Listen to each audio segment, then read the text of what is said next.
우리 하나님 말씀 에베소서 1장 1절부터 2절 같이 봉독하도록 하겠습니다. 같이 봉독하죠. 하나님의 뜻으로 말미암아 그리스도 예수의 사도된 바울은 에베소에 있는 성도들과 그리스도 예수 안에 있는 신실한 자들에게 편지하노니, 하나님 우리 아버지와 주 예수 그리스도로부터 은혜와 평강이 너에게 있을지어다. 22절 23절 같이 봉독하겠습니다. 또 만물을 그의 발 아래에 복종하게 하시고 그를 만물 위에 교회의 머리로 삼으셨느니라.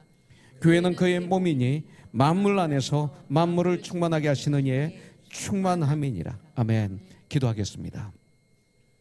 주님, 이렇게 저희들 주님의 날 함께 모여 주님께 예배 드릴 수 있는 자리에 있게 해주시고 이렇게 예배를 드릴 수 있게 해주셔서 감사합니다. 예배를 통해서 주님 영광 받아주시고 이 자리에 주님의 은혜와 평강이 가득 차게 하여 주시옵소서. 아버지 하나님, 우리 작은 형제를 주님이 꼭 붙잡아 주셔서 완벽하게 수술에 성공하여 건강 몸으로 태어날 수 있는 축복을 주시고 주 안에 거하는 우리 작은 형제 되게 하여 주시옵소서. 19일 날 수술하는 우리 브래든과 리안을 축복해 주시고, 아버지 하나님, 우리 은지가 정말 병원에서는 또 의사는 고칠 수 없지만 제대로 볼 수 없지만 치유자 되시는 정말 하늘과 땅의 권세를 가지신 만유의 주이신 창조자이신 주님께서 역사하시어 우리 은지가 깨끗이 치유함 받고 이 마지막 때 귀하게 쓰임받는 은지가 되게 하여 주시옵소서. 우리 효정자매를 주님이 붙잡아 주시옵소서. 오후에 있는 우리 사랑하는 김영희 권사님의 아름다운 시간을 축복하여 주셔서 그 시간에 놀라운 결단과 회개와 아버지 하나님 정말 은혜가 풍성하여서 우리의 삶이 놀랍게 변화되고 놀랍게 결단한 축복의 시간이 되게 하여 주시옵소서. 이 시간이 종이 주님의 말씀을 전합니다. 주님, 역사해 주셔서 전하는 자나 받는 자가 다 은혜 받고 아버지 하나님 변화되고 결단하고 정말 주님을 더 알고 믿음이 깊어져서 온 전계대의 예수님의 장성한 본령에 충만한 데까지 이르러 이제는 우리의 믿음이 어린아이가 되지 아니하여 사람의 간사한 유혹과 시험에 쓰러지지 않게 하여 주셔서 승리하는 삶을 사는 오늘 생명의 말씀이 되게 하여 주시옵소서. 예수님의 이름으로 감사히 기도드립니다. 아멘. 아멘. 저는 오늘 큐티 말씀을 가지고 하나님 말씀을 전하고 싶었어요. 근데 이제 요한계시록이 끝나면서 에베소서가 생명의 말씀으로 큐티로 우리 교회에 허락하셨는데 항상 하나님 말씀 서신서는 또 하나님 말씀은 처음이 아주 중요해요. 처음이 아주 중요하고 마지막이 아주 중요합니다. 그리고 중간에 아주 중요하죠. 그래서 오늘 처음 시작하고 있기 때문에 1절 2절 말씀을 통해서 또 22절 23절 아니 에베소서 1장 전체의 말씀을 통해서 바울의 편지에 대해서 한번 마음에 담는 그런 시간을 가지려고 합니다. 이 에베소서는 바울이 주후 한 62년경에 로마 감옥에서 여러 가지 설이 있습니다. 그러나 저는 이것을 믿습니다. 로마 감옥에서 에베소 교회에게 보낸 편지입니다. 주후 62년경이라는 것도 사실 성경에 없습니다. 대략 그 정도 될 겁니다. 그래서 옥중서신이라고 그러죠. 옥중서신, 감옥에 갇혀 계실 때 에베소 교회에 보낸 편지, 여기서 옥중서신 그럽니다. 특별히 이 에베소서는 기독교의 진리를 아주 잘 요약해 놓은 아주 말씀입니다. 전 특별히 에베소서를 다 좋지만 성경 말씀은 귀하지만 에베소서를 너무 많이 묵상했습니다. 좋아합니다. 그리고 우리 교회가 출발할 때 에베소서 4장 11절부터 16절 말씀을 가지고 또 여러 성경 구절이 있지만 그 중에 핵심은 에베소서 4장 11절부터 16절 말씀을 가지고 이런 교회가 되기 위해서 지금까지 전쟁을 했기 때문에 이 에베소서는 저에게는 아주 귀한 하나님의 말씀입니다. 이 에베소서는 하나님 아버지와 그 다음에 아들 예수 그리스도, 우리의 주 아들 예수 그리스도, 그리고 성령님이 우리들의 구원을 위해서 어떻게 역사하셨는지를 잘 설명해 주고 있어요. 또 구원받은 우리들이 어떻게 교회가 되었는지, 그리고 그 교회의 성격과 교회의 특징이 무엇인지 우리에게 가르쳐 주고 있습니다. 교회는 건물이 아니죠. 교회는 에클레시아, 이런 뜻입니다. 세상 무리에 휩쓸려서 허우적거리며 살고 있던 우리들을 주님이 부르셨어요. 그래서 그 무리 속에서 주님의 음성을 듣고 주님의 순종해서 거기서 걸어나와 이제 주님 앞에 선 무리들, 그리스도인들을 성경은 교회라고 말하고 있습니다. 그렇다면 교회가 된 우리들의 삶은 어떠해야 되는지, 이것이 바로 또 에베소서에서 정확하게 알려주고 있습니다.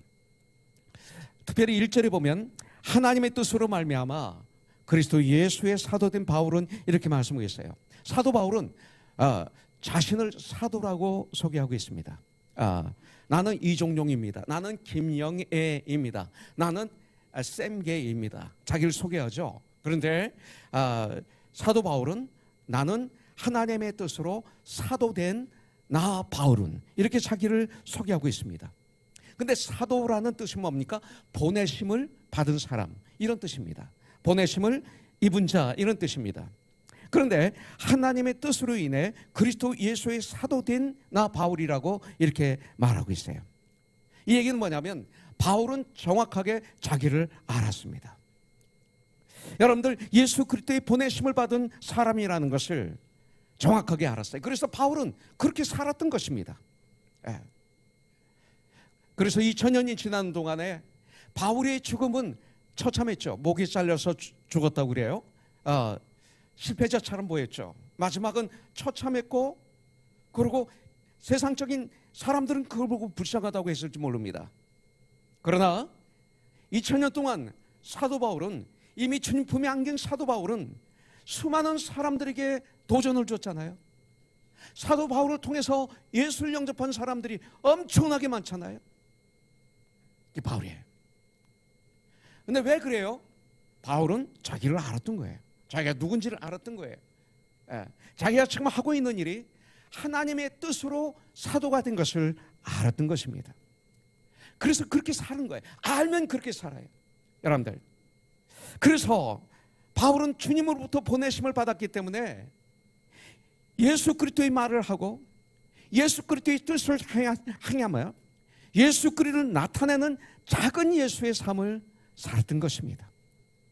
여러분들, 이것은 자기의 결단이나 어떤 사람들의 충고에 의해서 된 것이 아니죠. 여러분들, 우리들은 혈서를 써도 혀를 깨물어도 각서를 써도 안 되는 거예요. 승순 형제 힘들잖아요, 그죠? 저 아름다운 형제가 이 대마초에 손을 대는 바람에 대마초에 중독이 걸린 거예요. 이걸 끊으려고 얼마나 지금 전쟁하고 있는지 몰라요. 근데 가끔 실패하죠. 그때마다 다시 자기 삶으로 돌아왔을 때 얼마나 괴로워하는지 몰라요, 제 앞에서도. 근데 송숙년자보다 더 괴로운 사람이 있죠. 아내죠. 우리 제니프 자매가 얼마나 힘들겠어. 난 우리 제니프 자매가 너무 존경스러워. 어떻게 이렇게 같이 끝까지 사는지. 이 얘기는 끝까지 살아야 된다는 거예요. 왜 아멘 안 해? 끝까지 승리해야 돼. 그렇기 때문에 우리는 주님께 기도해야 돼.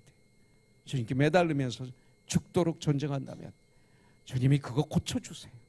난 믿어요. 내 주위에 이거에서 고침받은 내 친구들을 많이 봤어요. 할 수 있어요. 고연히 내가 약해서 인간은 그런 거야 하면서 끝까지 하면 이제는 혼나요, 하나님께. 나한테도 혼나고 안 되는 거예요. 그래서 가족이 있는 은사를 통해서 하나님께 많은 영광을 올리는 나머지 삶이 되겠죠. 그죠? 갈라디아서 1장 1절에 보면 사람들에게서 난 것도 아니요. 사도 바울이 이렇게 말하고 있어요. 사람들에게서 난 것도 아니요, 사람으로 말미암은 것도 아니요, 오직 예수 그리스도와 그를 죽은 자 가운데서 살리신 하나님 아버지로 말미암아 사도된 나 바울은, 이렇게 말하고 있어요. 바울은 자신이 사도가 된 것을 항상 감사하고 있어요. 이것은 바로 하나님의 은혜라고 말하고 있어요. 성경은 말하고 있죠. 베드로전서 4장 10절에 보면 각각 은사를 받은 대로 하나님의 각양 은혜를 맡은 선한 청지기같이 서로 봉사하라. 여러분들도 알아야 돼. 에베소 4장 11절에 보면 그가 혹은 사도로, 혹은 선지자로, 혹은 복음 전언자로, 혹은 목사와 교사로 주셨으니, 하나님의 뜻으로 사도된 나 바울은, 하나님의 뜻으로 내가 찬양팀이 된 나 영주는, 그러니까 아까 기도할 때 그런 기도를 할 수 있었던 거예요. 이번에 성탄 콘서트를 하는데 성가대도 너무나 수고하지만 우리 찬양팀 직장에서, 사업체에서, 가정에서 와가지고 어제도 하루 종일 연습하고, 금요일도 하루 종일 연습하고, 오늘도 1부 예배, 2부 예배 섬기고, 또 연습하고, 이제 권사님 또 집회 끝나면 또 연습할 거예요. 다음 주는 매일 모여요. 그런데 그것이 어디서 나온 힘이에요? 하나님의 뜻으로 내가 찬양팀이 된 나는 너무나 감사해요. 그래서 가는 거예요. 그렇지 않으면 시험에 들어요. 저게 얼마나 힘든 일인데요. 그래서 많은 찬양팀 멤버들이 시험에 들어서 쓰러지고 실족하고 그러는 거예요. 왜? 하나님의 뜻을 모르기 때문에. 내가 하나님의 뜻으로 하고 있다면 바울처럼 승리할 텐데. 여러분들, 저는 서대문 구치소에 잠깐 있을 때 그때 제가 안 건 뭐냐면, 이 세상에는 아무도 이 세상에 우연히 온 사람은 없다. 예수님을 영접하고 난 다음에 알았던 거예요. 어느 누구도 우연히 이 땅에 우연히 태어난 사람은 없다. 다 목적이 있어서 이 세상에 하나님은 보내주신 거다. 이 세상에 태어나게 하신 것이다. 이거예요. 목적이 있었어요. 그렇기 때문에 우리 그리스도인인 내가 그 목적을 알고, 그리고 그 목적을 위해서 산다면 이것이 가장 큰 축복이고, 이것을 승리의 삶이라고 성경은 우리에게 알려주고 있는 거예요. 바울은 하나님의 뜻으로 사도가 되었다고 말하고 있어요. 특별히 사도행전 20장에 보면 바울이 빌립보에서 예루살렘을 가는 가운데 밀레도에 들리게 됩니다. 밀레도에서 사람들을 에베소에 보내서 장로들을 초청해서 거기서 마지막 유언, 마지막 설교를 그들에게 합니다. 24절에 보니까 내가 달려갈 길과 예수께 받은 사명 곧 하나님의 은혜의 복음을 증언하는 일을 마치려 하면은 나의 생명조차 조금도 귀한 것으로 여기지 아니하노라. 이렇게 선포하고 있어요. 그런데 구원받은 우리도 다 예수 그리스도의 사도라고 할 수가 있습니다. 왜냐하면 요한복음 17장에 보면 예수님의 마지막 기도가 나오죠. 거기에 18절에 보니까 아버지께서 나를 세상에 보내신 것 같이 나도 그들을 세상에 보내었고, 우리를 세상에 보내었고, 그러므로 우리도 예수님의 보내심을 받은 자로서 이 땅을 사는 거예요. 여러분들, 예수님의 말을 하고 예수님의 뜻을 행하며 예수님을 나타내는 삶을 사는 거예요. 이걸 보내심을 받았다 그러는 거예요. 꼭 멀리 안 가도 되는 거예요. 나의 삶의 현장에서 예수님의 말을 하는 거예요. 내 삶의 현장에서 예수님의 뜻을 행하는 거예요. 내 삶의 현장에서 예수님을 나타내는 삶을 사는 것. 여러분들, 이것이 바로 그리스도인의 삶입니다. 하나님의 뜻으로 바로 이 자리에 있다는 사실을 우리가 알게 될 때, 이 예배는 산 예배가 되고 하나님이 기뻐 받으시는 예배가 되고, 이 예배를 통해서 하나님의 은혜와 판경이 나에게 차고 넘치며 이제 세상을 향해서 산 예배를 드리고 해서 세상을 향해서 나갈 때 힘차게 나갈 수가 있는 거예요. 하나님의 뜻으로. 여러분들, 그러면 이 편지를 받는 사람들에 대해서는 성경은 뭐라고 말하고 있어요?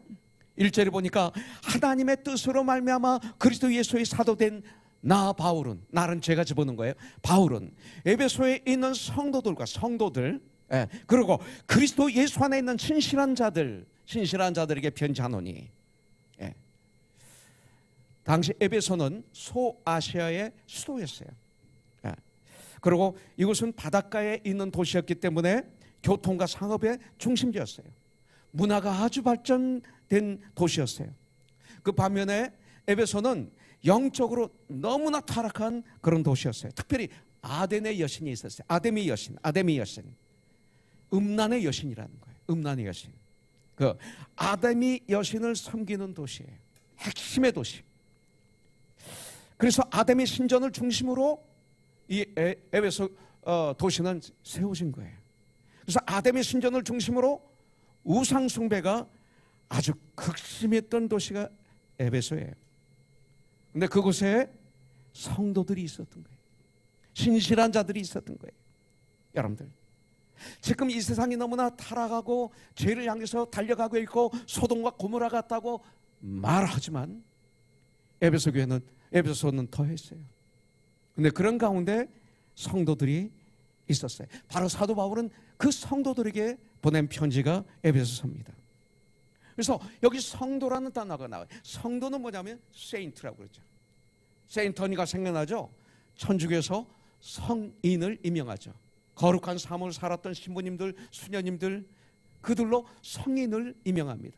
그러나 그것은 성사적이 아닙니다. 성경에는 우리를 세인트, 성인, 성도라고 말하고 있습니다. 이 성도라는 뜻은 뭐예요? 세인트, 예수로 말미암아 거룩하게 된 사람들, 이 소리입니다. 우리는 거룩하다 칭함을 받았어요. 하나님의 자녀가 되었어요.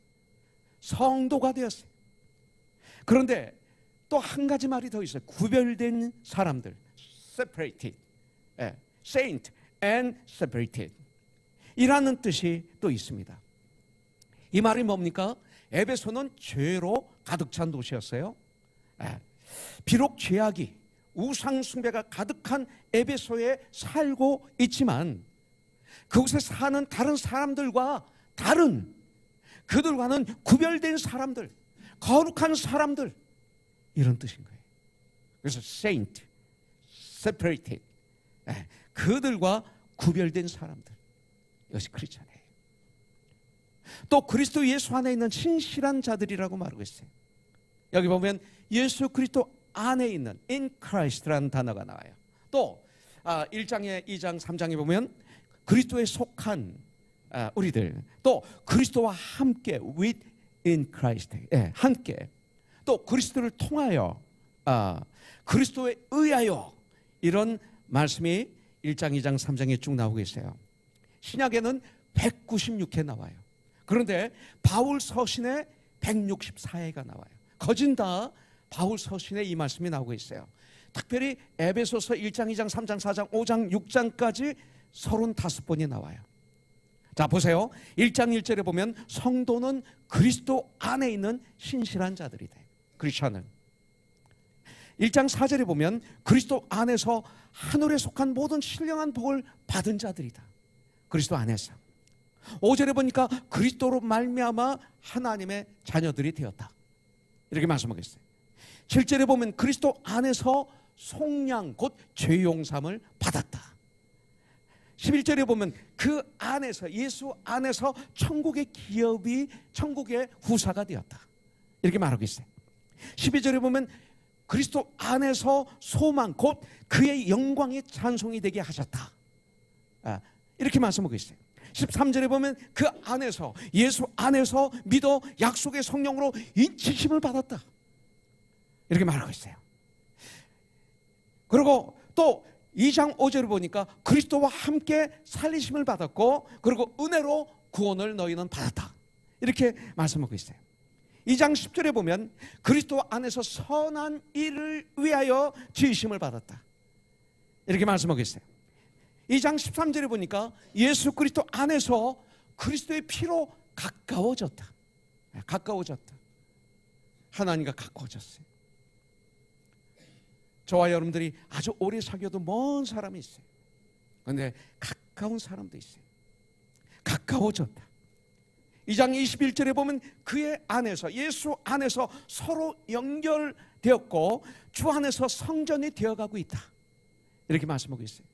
예수님으로 서로 연결이 돼요. 우리가 3장 6절에 보면 그리스도 안에서 함께 천국의 상속자가 되었고, 그리고 함께 지체가 되었고, 함께 약속에 참여한 자가 되었다. 예수님 안에, 예수님 안에서, 예수님과 함께, 이렇게 말씀하고 있습니다. 여기서 신실한 자들이란 이 말은 믿는 자들 이 소리입니다. 믿는 자들, 그 다음에 믿음직스러운 사람들, 이런 뜻이죠. 예수 안에 신실한 자들이란 말은 예수를 믿는 사람들이란 말입니다. 정말로 예수님을 믿어서 믿음직스러운 사람들이라는 말입니다. 예수님을 믿기 때문에 믿음직스러운 사람들, 그렇기 때문에 에베소 교회만이 아닌 이 시대의 신실한 자들, 진실한 교회에게 지금 말씀하고 있는 거예요. 우리도 예수 그리스도를 믿는 자가 되었기 때문에 우리가 바로 성도가 되었어요. 세인트, 거룩한 하나님의 사람이 되었어요. 이 얘기는 뭡니까? 다시 말합니다. 에베소는 아담의 신전을 중심으로 우상 숭배의 극치를 이루는 도시였어요. 음행이 너무나 흥했어요. 그런데 거기에 거룩한 사람이 있었던 거예요. 신실한 사람이 있었던 거예요. 이 말은 뭐예요? 세상과 구별된 사람들, 이것이 크리스찬이에요. 요한복음 17장 주님의 마지막 기도에서 16절에 보면 내가 세상에 속하지 아니함은 같이 그들도, 우리들도 세상에 속하지 아니하였사옵나이다. 우리는 세상에 살고 있지만 세상에 속한 사람이 아니에요. 이거 크리스찬이에요. 우리들은 거룩한 성도들이에요. 거룩한 하나님의 자녀들이에요. 예수의 빛값으로, 예수로 말미암아 그 안에서, 그러므로 우리는 이제는 성도답게 살아야 돼요. 여러분들, 이 세상 사람들과 다르게 살아야 돼요. 우리는 세상과 똑같은 사람들이야. 그러나 다른 것이 있다는 것은 예수를 믿는 것만이 달라, 이렇게 외쳤기 때문에 여러분들 80년대 90년대 이게 너무나 많이 들어본 얘기예요. 그러면서 크리스찬답게 살자 그러면 율법주의자, 바리새적이다, 이런 공격을 했던 그 나쁜 사람들 때문에 이 시대 교회가 타락한 거예요. 그거 아니에요. 우리가 정말 무엇을 믿으면 그 믿는 대로 생각하고 믿는 대로 행동이 따라가는 거예요. 이건 당연한 거예요. 그래서 우리는 세상과 다르게 살아야 되는 거예요. 이 세상 사람들이 거짓말 한다고 해서 우리 거짓말하면 안 돼요. 우리는 진실되게 살아야 돼요. 정직하게. 왜냐하면 정직은 하나님의 속성이거든요. 예수 그리스도는 진리시거든요. 어제나 오늘이나 영원토록 동일하신 분이 우리 예수님이시거든요. 그러나 거짓말은 뭐예요? 사탄은 거짓의 압이라고 그랬잖아요. 선한 거짓말도 하면 안 돼요. 우리는 깨어있지 않으면 저와 여러분들이 선한 거짓말에 그냥 유수되어 있어요. 조금 뭐 얘기하면 그 사람 원래 착한 사람, 아니 그런 사람 아니에요. 정말 내가 사랑하기 때문에 책망하고 바르게 세우는데 옆에서 그런 사람 아니에요. 저분 착한 사람이에요. 나하고 가깝기 때문에. 그렇게 하는 거예요. 이런 일을 우리가 얼마나 많이 해요? 그것도 거짓말이에요. 우리는 진실된 사람이 돼야 돼. 정직한 말을 해야 돼. 이 세상 사람들은 물질만 위해서 살아도 우리는 주님의 영광을 위해서 살아야 돼요. 그럼 물질이 필요 없어요? 아니에요. 우리 돈 많이 벌어야 돼요. 좋은 집 사세요. 좋은 차 타세요. 그러나 물질의 노예가 되지 말라는 거예요. 이것이 크리스찬이에요. 크리스찬이라고 해서 덜덜거리는 차 타고 다니는 게 그거 거룩한 거 아니에요. 위선이에요, 위선. 왜 여러분들 고행주의자가 되세요? 그 이단입니다. 우리 크리스찬들 부리세요, 누리세요. 그러나 그것에 노예가 되면 안 돼요. 그걸 컨트롤해야지. 이것이 크리스찬이에요. 여러분들, 이것이 분별하는 거예요. 이 세상 사람들은 이기적으로 살아도 우리는 사랑으로 살아야 돼요. 교회 안에 이것이 얼마나 가득 차 있는지 몰라요. 나예요. 모든 건 나. 심지어는 부모가 죽어도 나예요. 눈물을 흘리고 아파져. 그게 부모 때문에요? 나예요. 나 어떡하라고. 왜 나를 놔두고. 나예요. 거기다 조금씩 부모에 대해서 사랑하는 마음이 살살 들어가는 거죠. 이 세상적인 장래에. 보면 모든 것이 나, 술 취하지 말라 이는 방탕한 것이니 술 취하면 다 나 하잖아요. 오직 성령의 충만함을 받으라. 성령 충만함을 받으면 다르잖아요. 이 세상 사람들은 세상 유행만을 쫓아도 우리는 주님을 따라야 돼요. 그렇다고 그래서 여러분들 세상 유행 따르지 말라는 거 아니에요? 안경, 이 시대에 안경 쓰세요. 네. 그 옷도 이 시대에 옷 입어야 돼요. 여러분들 2000년 전 옷 입고 있으면 정신병원에 들어가요. 네. 입으세요. 내가 사랑하는 후배 목사님이, 이 지역에 있는 목사님이 절대 우리 교회에서는 예배 시간에 스마트폰으로 성경을 못 읽게 합니다. 그러는 거예요. 그래서 제가 깜짝 놀라서 왜 그래요? 이렇게 질문했더니 이 성경을 읽다가 그냥 웹 서치하고 그리고 인터넷 보고 그런다는 거죠. 아니, 구더기가 두려워서 된장을 안 담아요? 여러분들 개가 짖는다고 기차가 스톱합니까?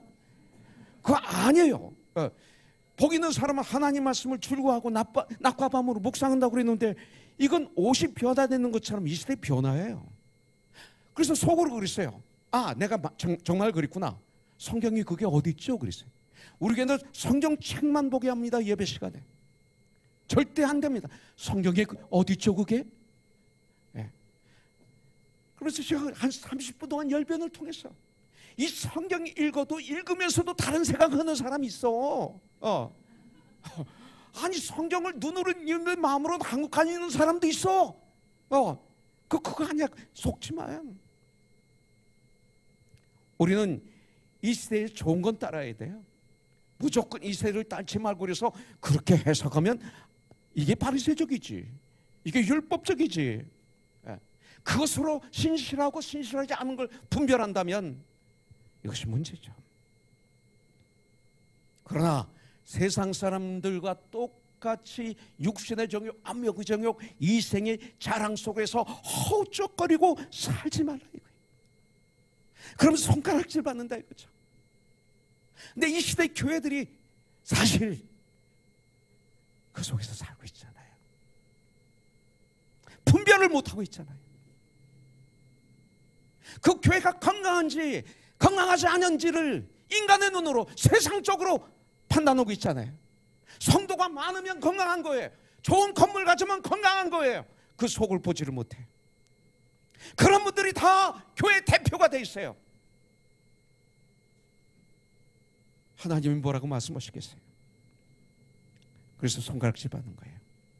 우리들은 성도이기 때문에 신실한 자들이 달라야 돼요. 그런데 성경에 보니까 지어져 간다 그랬어요. 계속 성장하는 거예요.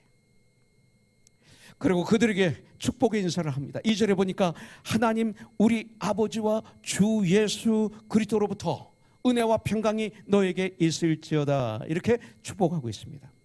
바울은 에베소 성도들을 향하여 축복을 선포하면서 이 축복이 어디서부터 오고 있는가를 우리에게 가르쳐주고 있어요. 우리 주 하나님 아버지와 하나님 우리 아버지와 그 다음에 우리 주 예수 그리스도로부터. 예수님은 주 예수 그리스도예요. 하나님은 하나님 아버지예요. 복의 근원은 하나님이시다 이걸 가르쳐주고 있어요. 복의 근원은 우리 주 예수 그리스도라고 알려주고 있어요. 주님으로부터 오는 이 축복이 진정한 축복이에요. 바울은 하나님은 우리 아버지라고 했고 예수님을 나의 주라고 알려주고 있어요. 이 두 가지가 다 필요해요. 그러면 바울은 교회에게 어떤 축복을 선포했어요? 여기서 하나는 은혜이고 하나는 평강입니다. 은혜와 평강.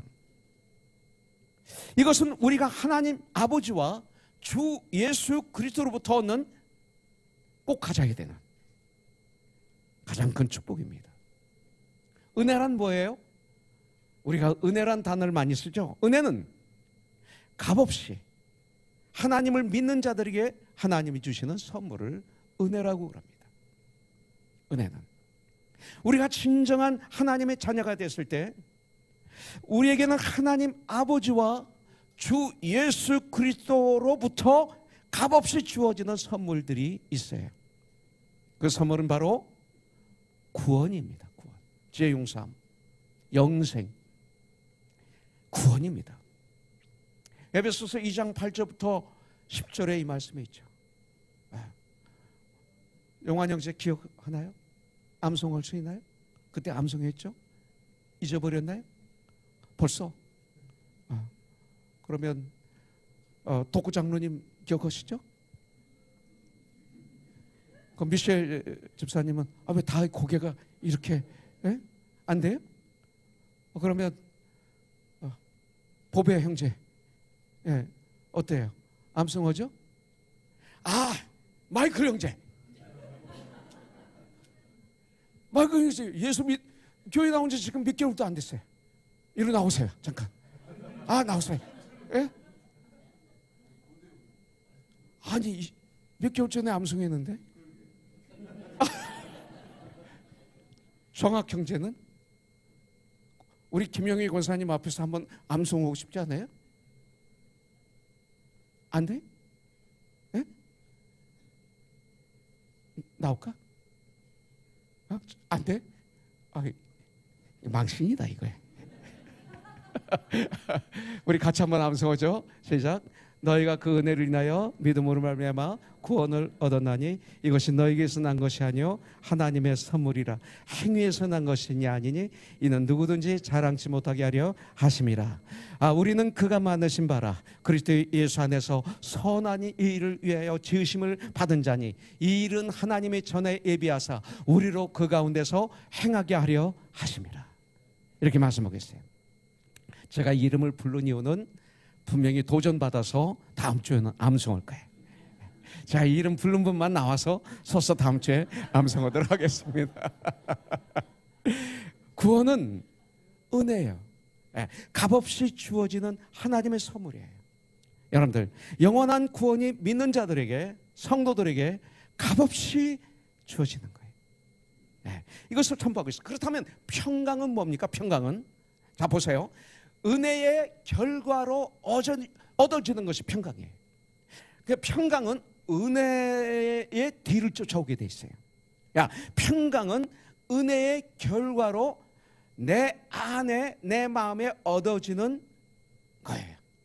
자, 하나님과의 바른 관계로 말미암아 누리는 마음의 상태, 이게 평강이에요. 자, 로마서 5장 1절에 보니까 그러므로 우리가 믿음으로 의롭다 하심을 받았으니, 믿음으로 구원을 얻은 거예요. 은혜로, 하나님의 은혜로. 우리 주 예수 그리스도로 말미암아 그 다음에 보니까 하나님과 화평을 누리자, 이렇게 나오는 거예요. 이런 화평을 누리면 환난 중에도 즐거워한다고 그랬어요. 그래서 로마서 5장 3절 4절에 보니까 다만 이뿐 아니라 우리가 환난 중에도 즐거워하나니.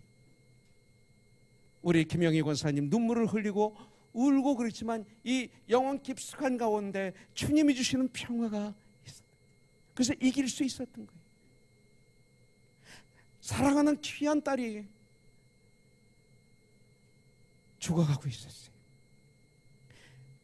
총장님이 지금 입원해 계시기 때문에 총장님한테 얘기를 하지 못하는 아픔, 마지막에 아시게 되었지만 그 따님이 예수님을 잘 믿기 때문에 마지막 말이 아빠와 엄마가 내 엄마 아빠가 돼서 하나님께 감사합니다, 사랑합니다. 아무나 할 수 있는 얘기가 아니에요. 내 안에 하나님이 주신 은혜를 통해서 나에게 임한, 내 마음에 임한 이 평화가 없으면 그런 얘기를 할 수가 없어요. 원망하고 좌절하고 절망하고 낭망하고 자살하죠.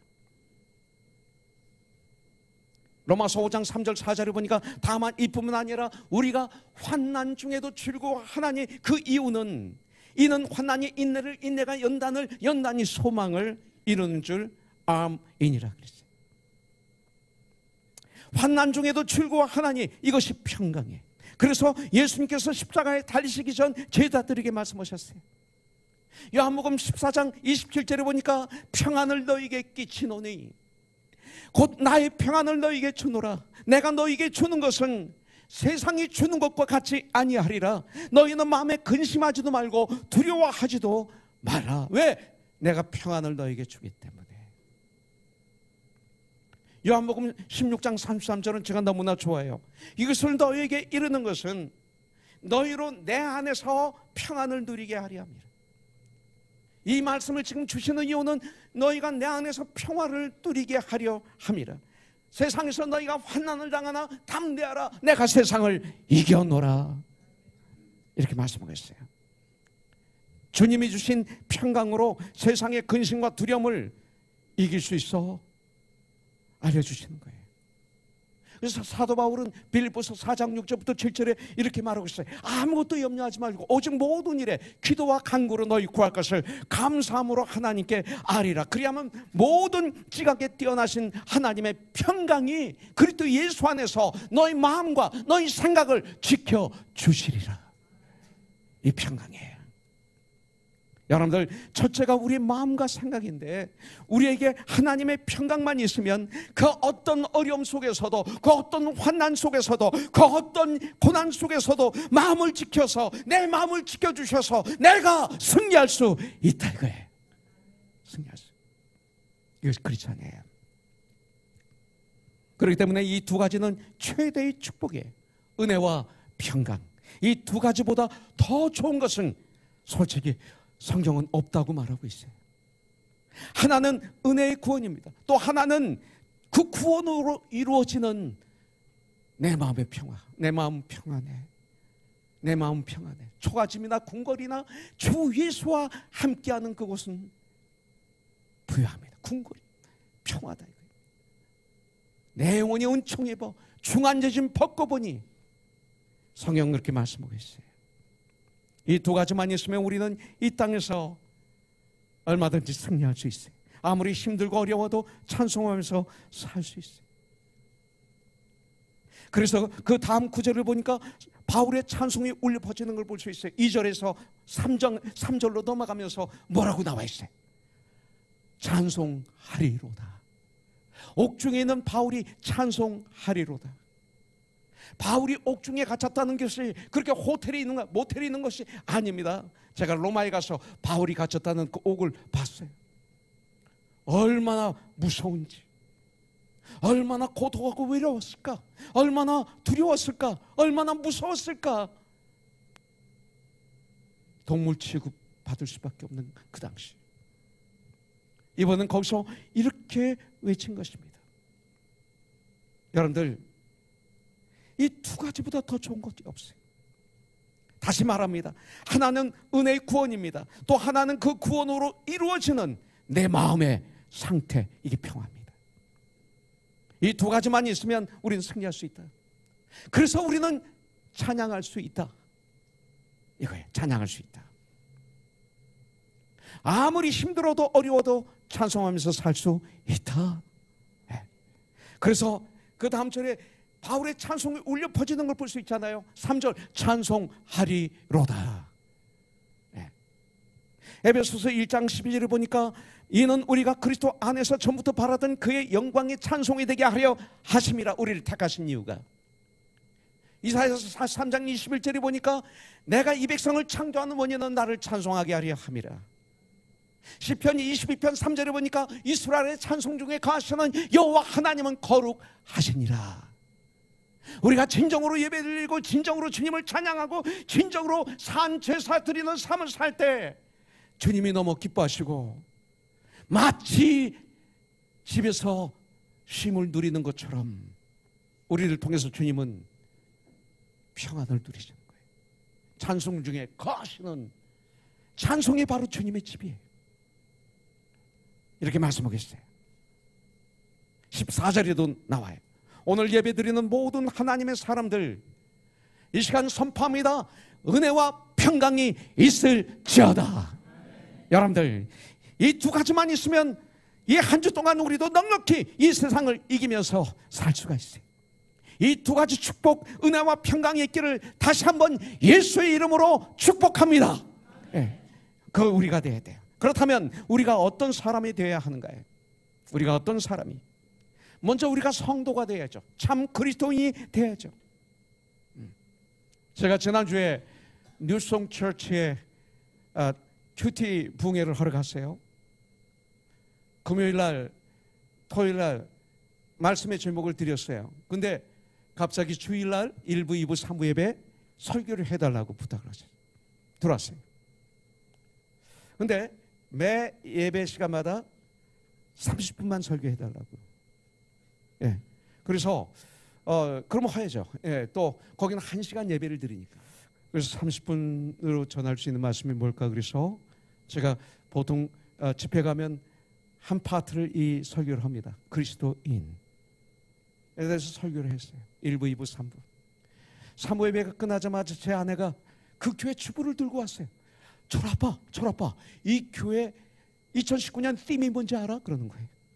뭔데? 이거 보니까 팀이 뭔지 아세요? 승순이 형제? 모르지. 예. 안 가르쳐줬으니까. 팀이 뭐냐면 그리스도인이 되자야. 그리스도인이 되자. 내가 속으로 철아빠 좀 이거 좀 미리 가르쳐주면 예배 시간마다 여러분들의 교회 팀이 이건데 오늘 난 이것도 모르고 그리스도인이라는 제목으로 설교를 하고 있습니다. 이건 하나님의 뜻입니다. 여러분들 12월을 이렇게 마무리합니다. 멋있게 설교를 했을 텐데 그럴까봐 안 가르쳐줬대. 그럴까봐 안 가르쳐줬대. 근데 그 교회에서는 우리 교회에서는 완소울 투 완소를 계속 외치는데 아무도 나한테 안 가르쳐준 거예요. 야, 그래서 이거 하나님의 뜻이구나 그랬어요. 성도가 돼야 돼. 그리스도인이 돼야 돼. 먼저.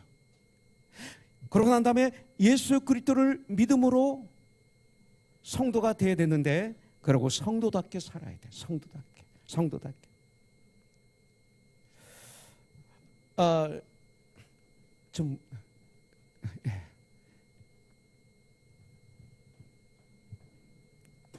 혼자 다 가져올 수 있어요?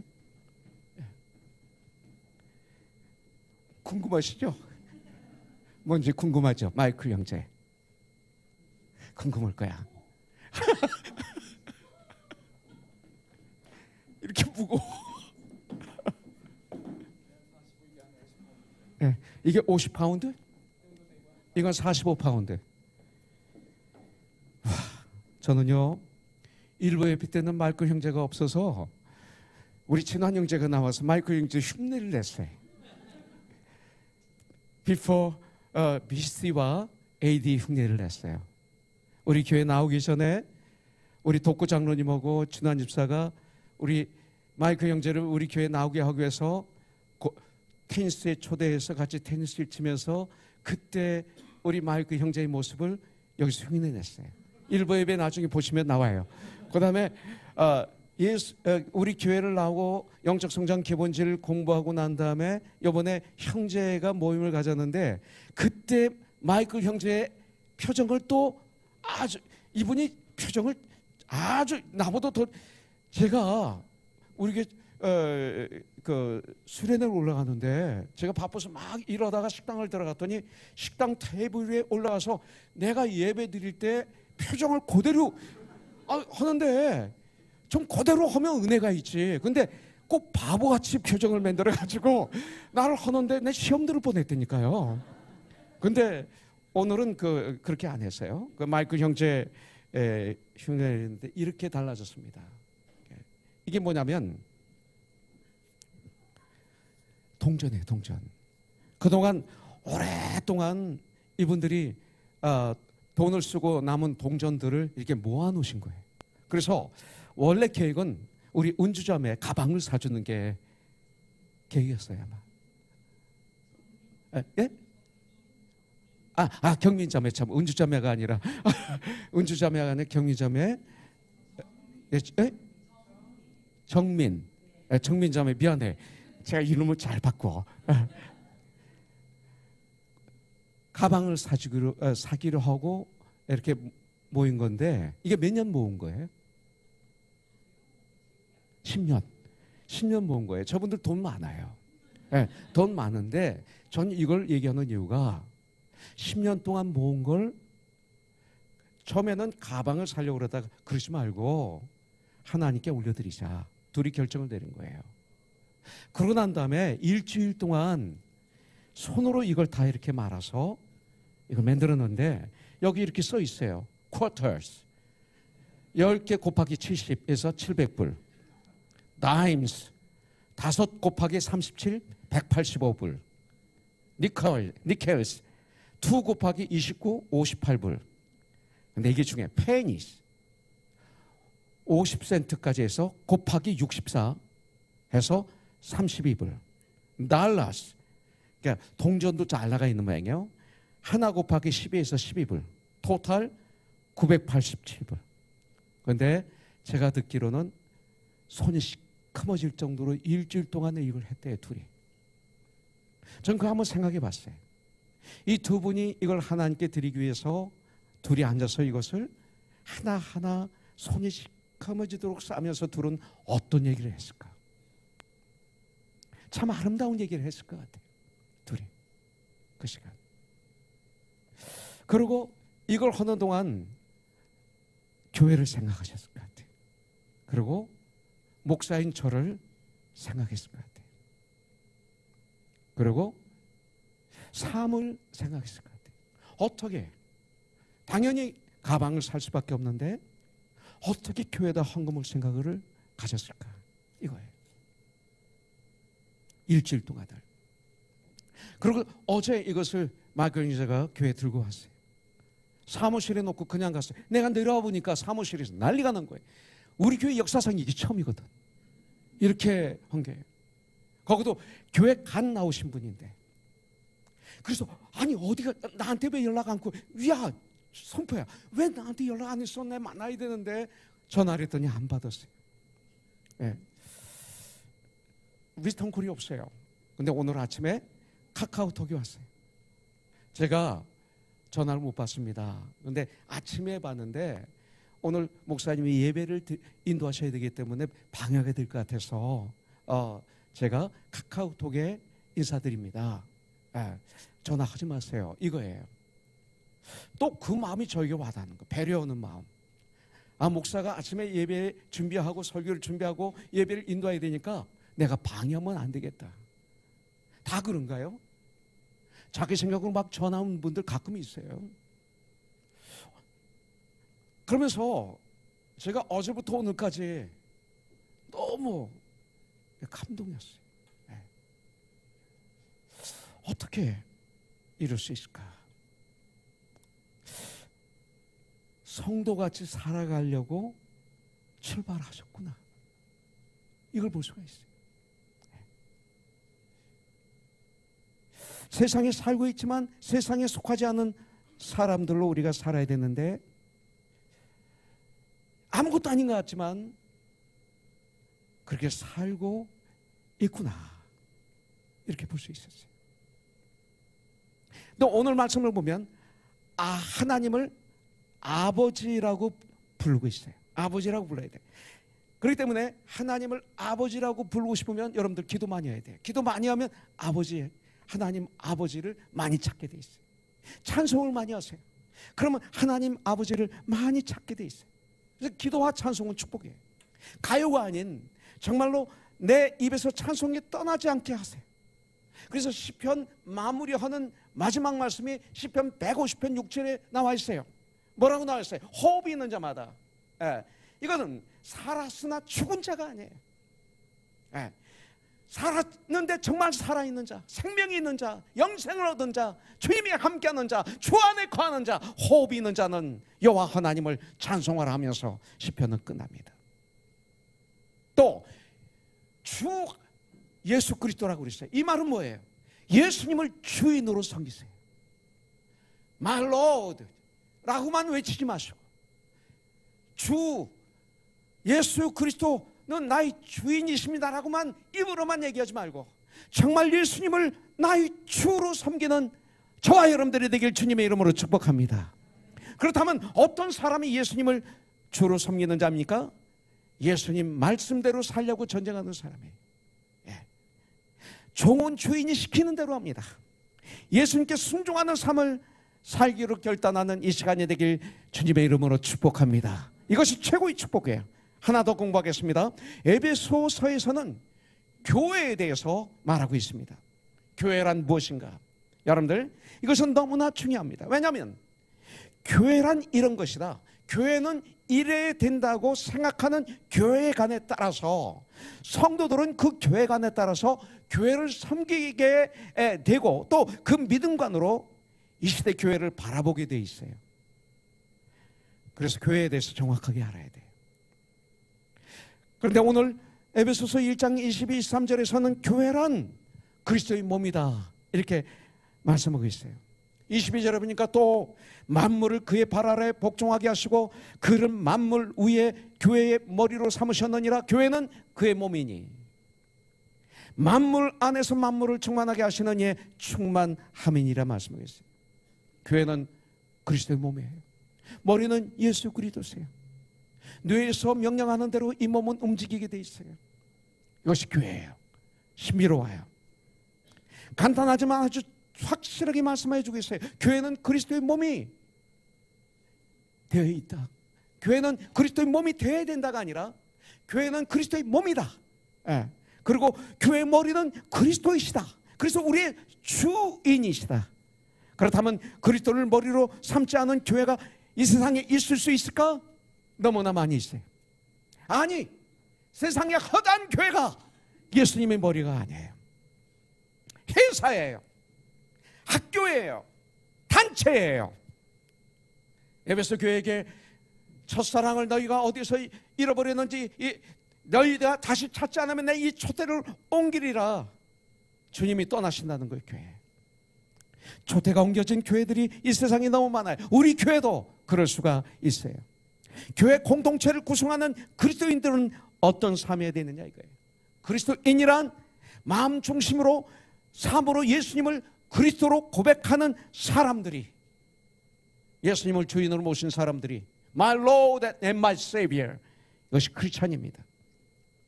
그리고 이렇게 예수를 그리스도로 고백하는 그리스도인들이 모여서 교회를 이루게 되면 하나님은 그 교회를 이끌어 가시면서 그 교회에 복을 주시는데 누구를 통해 복을 주십니까? 바로 우리 주 예수 그리스도를 통해서 복을 주시는 거예요. 그래서 본문 에베소서 1장에서는 이렇게 말하고 있어요. 그리스도 안에서 또 그리스도를 통하여 그리스도와 더불어 그리스도로 말미암아 이거예요. 여러분들, 그리스도가 교회의 머리시기 때문에 교회는 항상 그리스도로 인하여 거듭나고 그리스도의 이름으로 기도하고 그리스도를 통하여 죄사함 용서를 받으며 그리스도를 통하여 복을 공급받기 때문에 교회는 그리스도의 몸이라고 하는 거예요. 그리스도의 몸. 진정 교회가 그리스도의 몸일 때 교회는 건강할 것이고 진정 세상의 빛과 소음이 되는 거예요. 여러분들, 이렇게 교회의 머리 되시는 그리스도를 통해서 교회는, 교회의 몸인 교회 곧 우리들은 3절 말씀대로 신령한 복을 받은 자들이에요. 신령한 복이 뭡니까? 3절부터 6절 창세전에 나를 택하셨다. 신령한 복이에요. 7절부터 10절 죄사함의 은혜, 은총을 받았다. 신령한 복이에요. 11절부터 14절 하늘의 기업 상속자가 되었다. 신령한 복을 받았어요. 하나님은 창세전에 나를 택하셨어요. 에베소서에서 말하고 있죠. 그리고 나를 구원해 주셨어요. 그리고 천국의 후사, 천국의 기업과 성령의 인치심의 신령한 복을 받아 누리게 되어 있습니다. 이 모든 것은 오직 그리스도를 통해서만이 가능한 거예요. Through Jesus Christ. 이것을 다른 말로 말하면 모든 것은 예수 그리스도를 통해서이다. 성경은 이렇게 가르쳐주고 있어요. 그리고 그리스도로 통일되어 있어요. 그리스도로. 그래서 본문 10절에서 이렇게 말씀하고 있어요. 하늘에 있는 것이나 땅에 있는 것이 다 그리스도 안에서 통일되게 하려 하심이라. 이 10절 말씀이 뭐예요? 아주 중요한 말씀이에요. 이걸 계속 묵상해야 돼요, 우리가.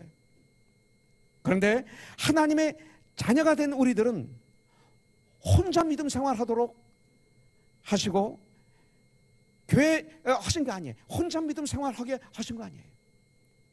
여러분들, 교회로 가는 가족을 주셨어요. 그리고 성경은 그들을 그리스도의 몸이라고 말하고 있어요.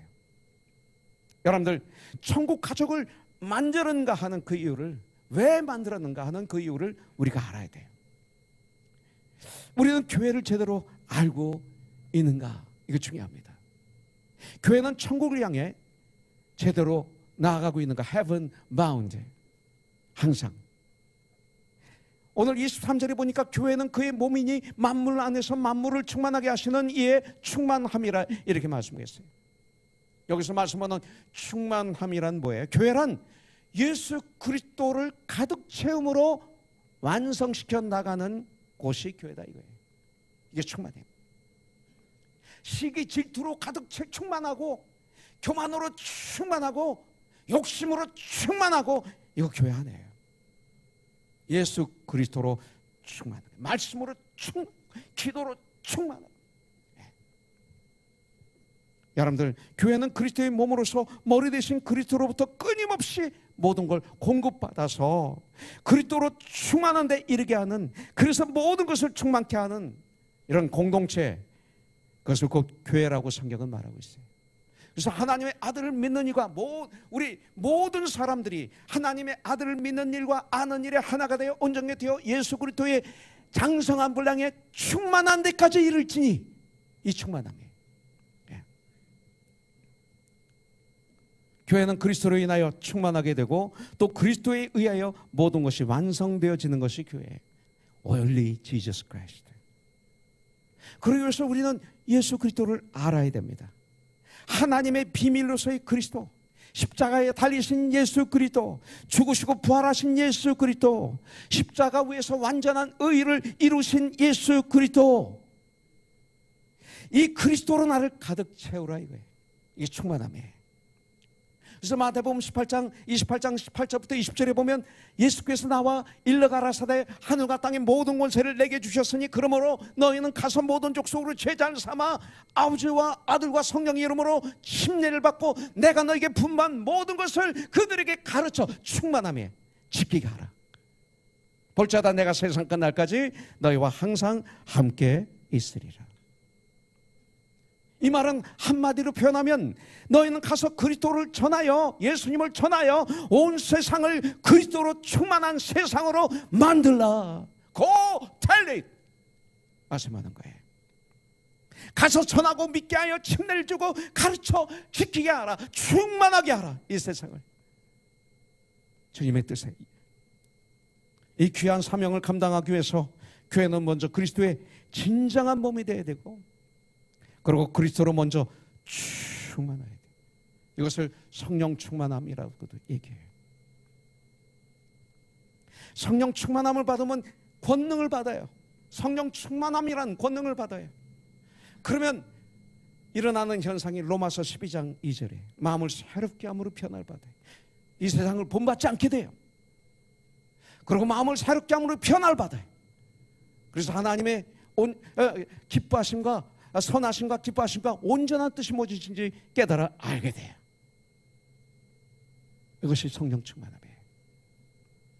성령 충만하면 사랑과 희락과 화평과 오래참과 자비와 양성과 충성과 온유와 절제, 이거 금지할 수가 없어요.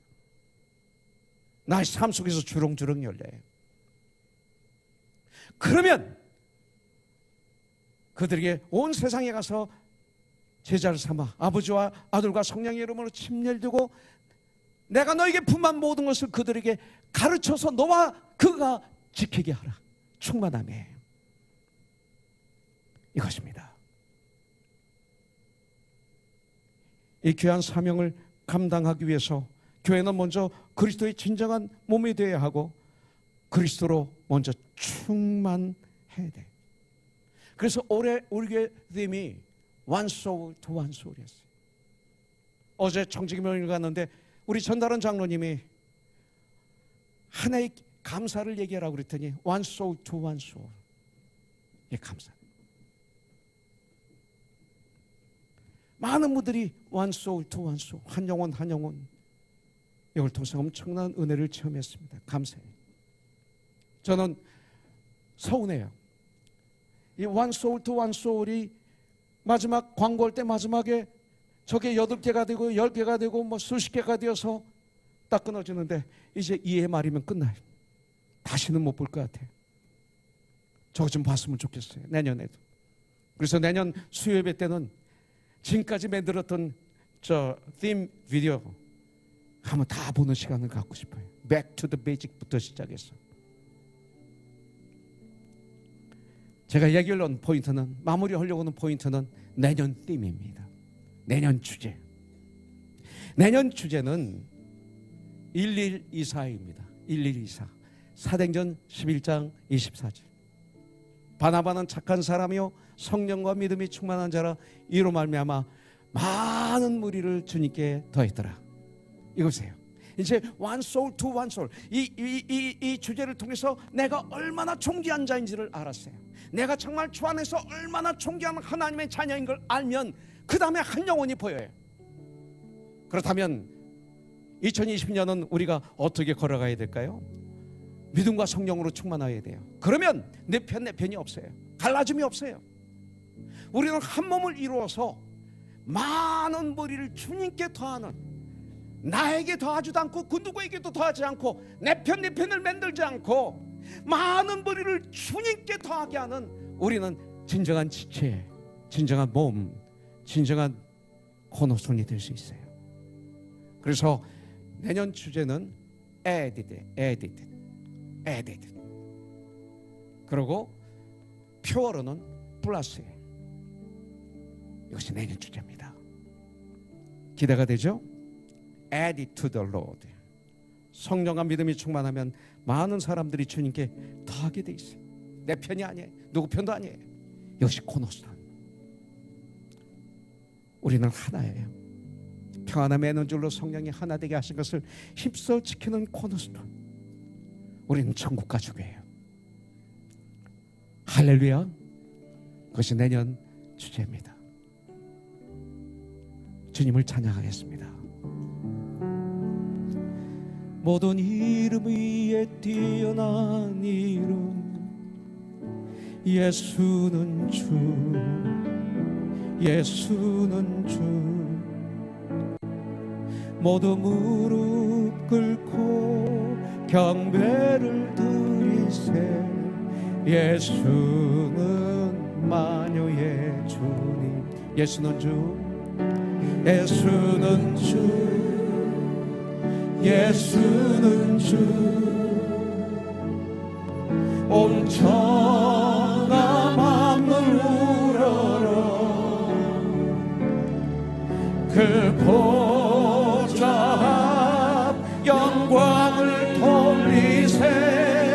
예수, 예수, 예수는 주, 예수는 주. 예수는